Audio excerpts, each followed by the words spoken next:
Antes da gente ler o texto de hoje, nós estamos numa série chamada Caminhada Bíblica, e a ideia central é que Deus possa ministrar no seu coração, mas também te dar princípios interpretativos para que você realmente tenha vontade de ler a Bíblia. E aí eu queria fazer um resumo do que a gente já conseguiu ver até agora. A gente começou pelo livro de Jó. O livro de Jó é o livro cronologicamente mais antigo das Escrituras. E o livro de Jó, ele fala sobre alguém que vive a experiência de perder tudo, e que vive a experiência não só de perder tudo, mas ser julgado por seus amigos, julgado de estar em pecado, como consequência ele ter perdido tudo, e no final o sofrimento de Jó só o leva ao encontro com Deus e à revelação de quem Deus é. Isso já é uma grande quebra de paradigma. Ele é um livro da tradição oral dos judeus. Provavelmente Jó é de Ur dos caldeus, a mesma região da Mesopotâmia onde vem Abraão. E é bem interessante você pensar sobre como isso contrasta com a mensagem do nosso tempo. Porque no nosso tempo você vai ter tudo aquilo que você deseja se você servir a Deus. E o Jó, ele servia a Deus, era temente a Deus, e mesmo assim ele precisou passar pela experiência do sofrimento para encontrar com Deus. Depois a gente vem expondo o livro de Gênesis. E aí eu venho explicando desde o primeiro momento de que o livro de Gênesis, o tema central da mensagem do livro de Gênesis não é a criação. Na verdade, ele poderia ser chamado de No Princípio. O nome do livro de Gênesis poderia ser No Princípio, em hebraico, Bereshit. O tema central do livro de Gênesis são os patriarcas, e ele foi escrito no momento em que o povo está indo na direção da Terra Prometida, e depois de 400 anos escravos, eles não conseguem se firmar como um povo a nível identitário. Então serve para eles conhecerem a sua história, e a partir do conhecimento da sua história, a partir do conhecimento da sua cronologia, eles firmarem uma identidade como povo. Então, nesse período de deserto, de 40 anos de deserto, ele não é só um período migratório, ele é um período de formação. O que mais uma vez vai nos ensinar de que os nossos desertos nos formam. Depois, a gente falou sobre a criação. E no processo de criação, a gente falou sobre como Deus vai colocando ordem no caos quando a gente permite que Ele reine. Ele vem a partir de Gênesis capítulo 1, que é uma grande poesia judaica. E a gente sabe que é poesia porque, por exemplo, os astros são colocados, acho que no segundo ou no terceiro dia, não me lembro bem. Mas o dia aqui é uma metáfora de como Deus vai organizando tudo em ciclos e ciclos perfeitos. Depois a gente viu sobre a queda e sobre como os processos existenciais foram corrompendo o que é o ser humano, ganancioso, orgulhoso e na busca pelo poder. É quando surgem as primeiras cidades, e a gente falou sobre o contraste que existe entre as cidades e o jardim, mas que o sonho de Deus é o jardim e não as cidades. E a gente vai seguindo, a gente fala sobre Noé e o reset de Deus, daí a gente trouxe algumas possibilidades. E agora a gente chega nos patriarcas, falamos sobre Abraão. A gente falou que ele não era o pai da fé quando foi chamado em Ur dos Caldeus, mas que ele foi se tornando o pai da fé à medida que ele seguiu na sua caminhada e na sua jornada e diante dos desafios. Depois falamos sobre Isaac, sobre como Isaac cavou poços e desterrou poços, não somente para ele, mas para gerações futuras. E a gente hoje chega em Jacó. E aí eu queria te convidar, antes da gente orar. O resumo foi muito grande, né? A gente já viu bastante coisa, né? A gente nem percebi, agora que eu comecei a trazer as coisas na mente, a gente já viu bastante coisa. Eu quero encerrar Gênesis semana que vem com a história de José, mas eu queria te convidar, Gênesis capítulo 28, versículo 19.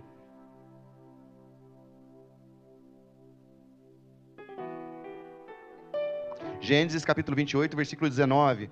O tema da nossa palavra de hoje é Entre Sonhos e Altares.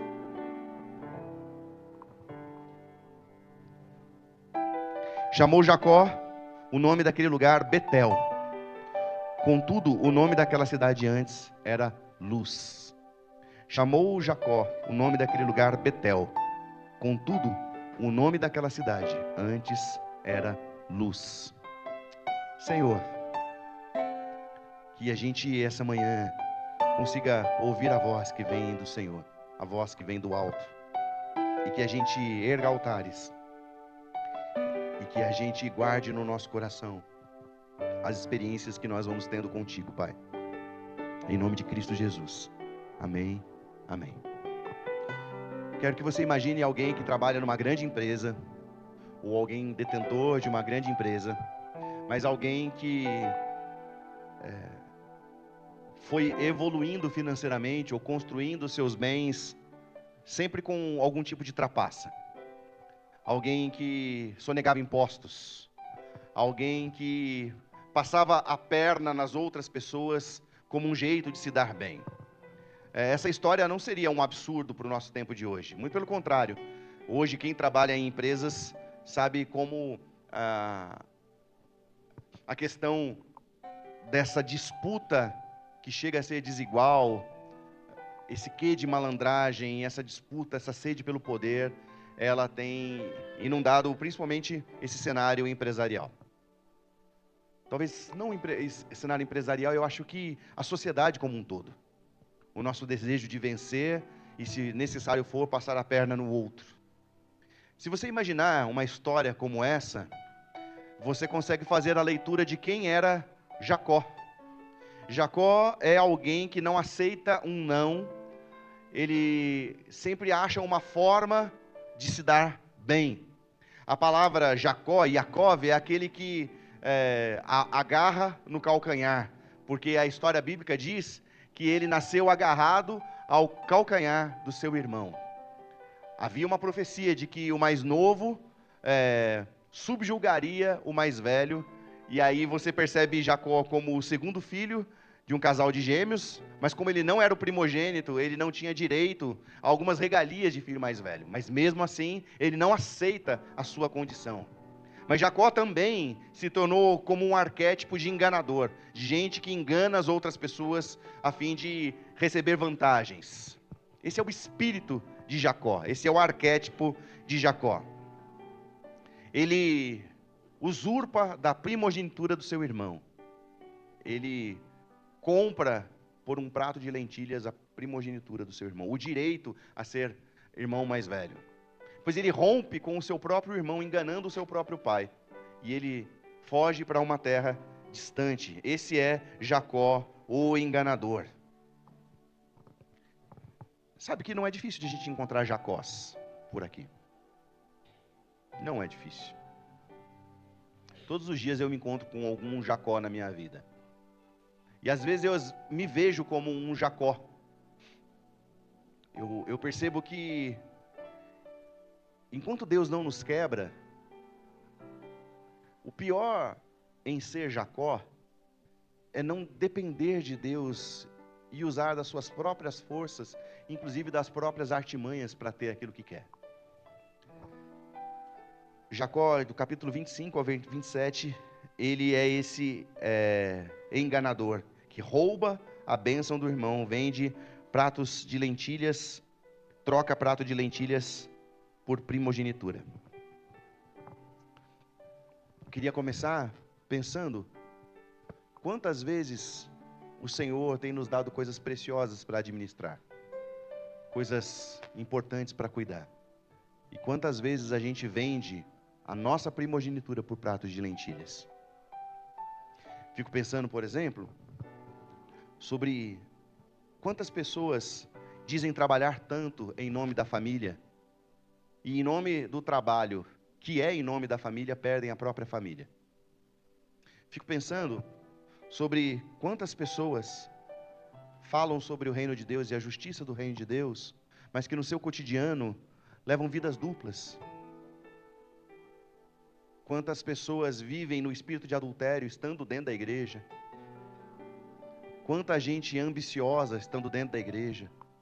E quantas igrejas vendem uma espiritualidade que é falsa.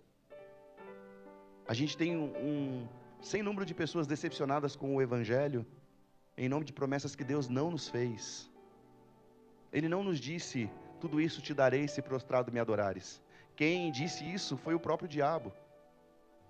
Mas como a gente vai vendendo elementos importantes da nossa fé em nome do nosso egoísmo, da nossa vaidade, da nossa prepotência. Talvez nós sejamos muito enganadores. Queria falar sobre o primeiro altar. Jacó estava fugindo de casa, porque ele tinha enganado seu irmão e seu pai, ele tinha traído, e agora caminhava sozinho pelo deserto, sem amigos, sem direção, sem nada nas mãos. E naquela noite, ele se deitou para dormir, e como travesseiro usou uma pedra. Um homem que sonhava em possuir tudo, agora não tem nada, nem uma cama para descansar, e nem um travesseiro para colocar a sua cabeça. Ali, na vulnerabilidade da noite, quando o silêncio o envolvia e a culpa o atormentava, ele teve um sonho. Vulnerabilidade. Quem gosta de ser vulnerável? Quem gosta de se sentir vulnerável? O evangelho que a gente ouve hoje em dia é que Deus vai te dar tudo. E o evangelho que eu tenho proposto a partir desse púlpito é que a partir da vulnerabilidade Deus se revela. Quando a gente reconhece a nossa impotência, Deus vem com onipotência. Mas é importante a gente reconhecer a nossa vulnerabilidade. E ele vulnerável, num travesseiro de pedra, ele tem um sonho. E o sonho, basicamente, o que está dizendo para ele é: eu não deixei você, eu não me esqueci de você, Jacó. Eu tenho um sonho, um plano para você. No sonho, eu sou o Senhor, o Deus de Abraão, teu pai, o Deus de Isaque. E a terra em que estás deitado, eu darei a ti e a tua descendência. E o nome desse altar, ele deu o nome de Betel, Deus está presente. A escada é um símbolo de que Deus não está distante. O sonho revela que Deus não abandonou a Jacó, mesmo quando Jacó tinha perdido tudo, inclusive a si mesmo. Eu tenho conversado quase que diariamente com uma pessoa, um irmão, e esse irmão, ele está talvez no momento mais vulnerável da sua vida. Ele fez tudo por uma empresa, e no final das contas ele perdeu a empresa. Mas em nome da empresa ele também enganou a família e também perdeu a família. E um dos dias, uma das mensagens que eu troco com ele, ele disse: eu perdi tudo, eu não tenho mais nada. Eu não tenho mais meu casamento. Eu não tenho mais a aproximação dos meus filhos. Um dia, conversando com ele, eu falei assim: olha,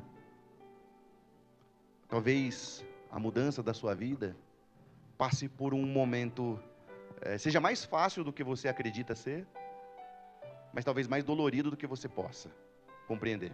Falei: vá, peça perdão, sem exigir nada em troca.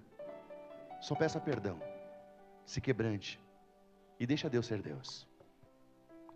Interessante que desde esse dia esse irmão não deixa de estar nos cultos, ele não deixa de orar.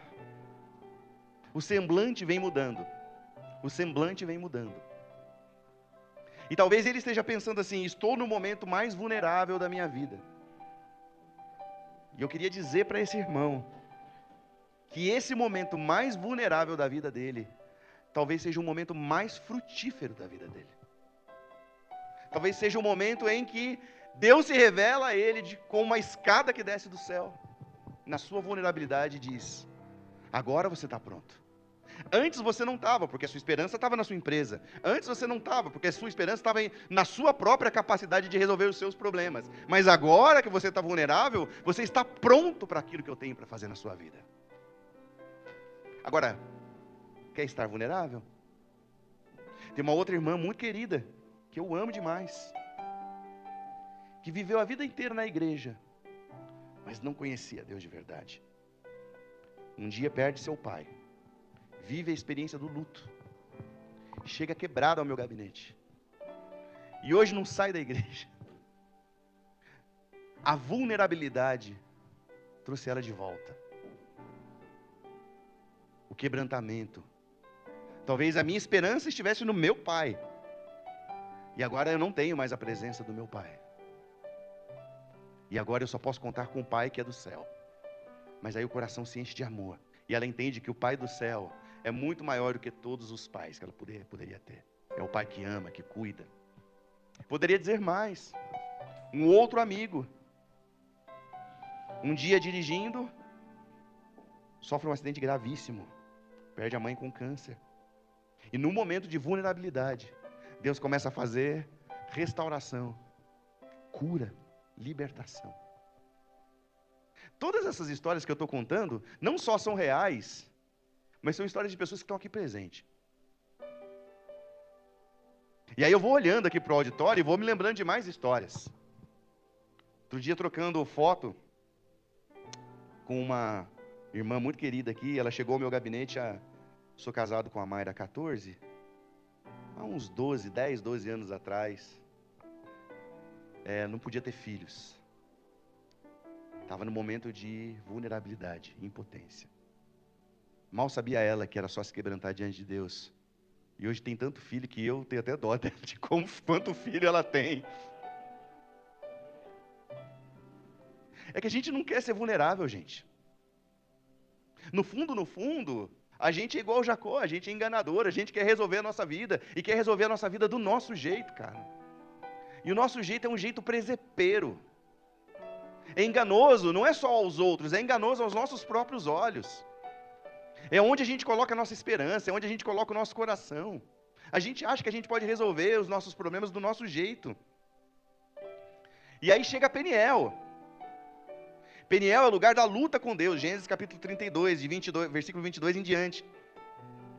Jacó prosperou, mas faltava uma coisa. Porque ele prosperou, Deus o abençoou, mas ele ainda era um enganador. E ele ainda estava rompido com o seu irmão. E ele tem toda uma história lá, de como o sogro dele o enganou para casar com uma irmã, depois casar com a outra irmã, enfim. O sogro dele também é um Jacó, de outro jeito, né? Mas ele começa a se arrepender, e ele vai voltar para sua terra, ali do versículo 22 em diante. E é difícil a gente compreender se é em sonho ou se é real. É uma mistura de sonho com real, com uma experiência com Deus. Eu só sei que ele luta com Deus. E o nome Israel significa aquele que luta com Deus. E ele diz: eu não vou te deixar ir, se você não me abençoar. E ele luta com Deus, e ele fica com uma cicatriz. Ele fica mancando de uma perna. Engraçado que esses textos bíblicos que eu venho trazendo tem pouco a ver com esse evangelho coach que a gente está escutando. O cara tem uma cicatriz. Ele está com a perna marcada agora, ele anda mancando. Ele é vulnerável. E Deus vai cuidando dele em meio a isso tudo. Eu coloquei aqui, agora o altar não é mais a pedra. Agora a lembrança está no seu próprio corpo, é uma cicatriz. A partir daquele dia, Jacó mancava. Sua ferida se tornou altar. Ele jamais se esqueceria daquele encontro. Cada passo, cada dor no quadril era lembrança de que havia lutado com Deus e recebido uma nova identidade. E na sua nova identidade, Gênesis capítulo 33, ele vai em direção ao seu irmão para consertar um problema. Porque tinha enganado o irmão, tinha enganado o pai. Aí ele manda uns funcionários irem antes. O irmão dele, Esaú, está vindo com 400 homens na direção dele, e ele fica imaginando ele falando: e agora deu ruim. Agora o Esaú vai me matar. Ele se encontra com Esaú. É um encontro de perdão, de choro. E Esaú vira para ele e diz: ver a tua face é como ver a face do Deus Altíssimo. E no fim da sua vida, Gênesis capítulo 35, Deus diz assim para ele: levanta-te, sobe a Betel e habita ali. Faz ali um altar ao Deus que te apareceu quando fugias da face de Esaú, o teu irmão. Eu queria ir para a conclusão dessa palavra de hoje, falando sobre os altares que a gente cria. Ontem foi aniversário da minha sobrinha, E, e foi na casa da minha mãe. A minha mãe faleceu, mas a casa dela está lá. O cheiro dela está lá. A primeira coisa que eu cheguei perto da cozinha, eu encontrei as orquídeas floridas, que ela guardava com tanto carinho. Era um altar. O altar de amor que ela deixou para nós. O coador de pano. O micro-ondas quebrado. Minha mãe tinha um micro-ondas há mais de 10 anos, ela não arrumava. E ela guardava pão dentro do micro-ondas, então ela tinha uma caixa. O negócio era uma caixa, não servia para nada. As esquisitices, né? As nossas fotografias, tudo isso é altar. Tudo isso é altar. Ela estava viva ali, apesar de já ter partido. A história, as lembranças, as memórias. Estava conversando com uma amiga aqui da minha igreja essa semana. E ela disse que ela tem um hábito que ela faz questão de guardar. Ela toma café todos os dias pela manhã com o marido e com o filho. Porque ela tem lembranças vívidas do pai dela acordando cedo, comprando pão, descendo, as piadas do pai. E ela diz, isso marcou a minha infância, isso marcou a minha história. Fotografias são altares. Memórias são altares. O que a gente vai construindo, gente, são altares. Eu poderia falar de tantos altares que eu tenho na minha vida. Eu poderia falar sobre o culto da fogueira no Rancho Logos. Quando eu entreguei a minha vida para Jesus e disse, o Senhor pode me mandar para onde o Senhor quiser, porque eu vou. E o que o Senhor mandar fazer, eu vou fazer. Poderia falar sobre o sonho que eu tive com Deus no Parque Meia Lua, ainda com 16 anos, em que Ele me chamava para o ministério. Poderia falar sobre a guerra que eu vivi com o meu pai, e ontem o meu pai estava dentro da casa da minha mãe, e a gente falando sobre tudo que a gente viveu, sobre a nossa família. Poderia falar sobre alguns altares que eu tenho de experiências com Deus que me fazem ser quem eu sou. A gente se tornou uma geração que desmerece os altares. E eu queria te incentivar a guardar no seu coração os sonhos que Deus te deu e os altares que Ele mandou você construir. Não banalize o que é santo. A Bíblia fala, não dê o que é sagrado aos cães. A sua vulnerabilidade pode ser um altar que Deus está fazendo para reconstruir a sua história. Tem um menino que eu dou terapia, ele é lá de São Paulo.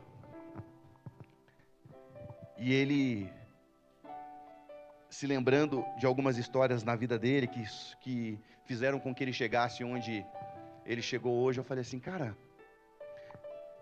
junta todas as fotos, junta todos os presentes e constrói um altar.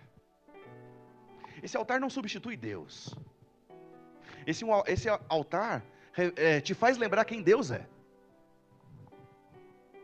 O que Deus fez. Esses altares são o nosso Betel, que a gente volta no final da vida, no capítulo 35. Eles nos lembram quem nós somos, as nossas identidades. A própria Maria, mãe de Jesus, ela foi construindo altares, porque Jesus era uma criança diferente, e tinham histórias no entorno do nascimento de Jesus que eram diferentes, e a Bíblia diz que a Maria guardava tudo aquilo, como um sinal, guardava no seu coração o que Jesus ia fazendo. A história dele lá com 12 anos de idade no templo, ela guardava no coração. Quero encerrar. Você tem altares? Você tem marcas da sua experiência com Deus? Principalmente nas suas vulnerabilidades. Que Deus fez algo na sua vida e que foi um marco na sua experiência com Deus? Eu não gosto de apelo, essa coisa de levantar a mão, porque eu acho muito emocional, mas eu acho que, você lembra a primeira vez que você levantou a mão? Aquele propósito que você fez com Deus? Aquele primeiro jejum em que Deus se revelou a você? Aquele acordo que você fez com Deus e Deus fez com você? Essas experiências vão marcando a sua identidade. E aliás, elas não vão só marcando a sua identidade, elas vão revelando a sua verdadeira identidade em Cristo. Porque a identidade de Jacó por ele mesmo era o enganador, mas a identidade que Deus formou em Jacó é Israel, príncipe, aquele que luta com Deus e vence. E eu queria te convidar para 1 ou 2 minutos aí, e a se lembrar do que Deus já fez na sua vida, e de você não banalizar o que é sagrado, mesmo que o seu altar seja extrema vulnerabilidade. Você está me entendendo? Mesmo que seu altar seja extrema vulnerabilidade, seja algo que você tenha de se arrepender, saiba que Deus está usando isso, porque Ele está formando uma nova identidade em você, e a sua nova identidade em Cristo é a identidade de príncipe, de princesa.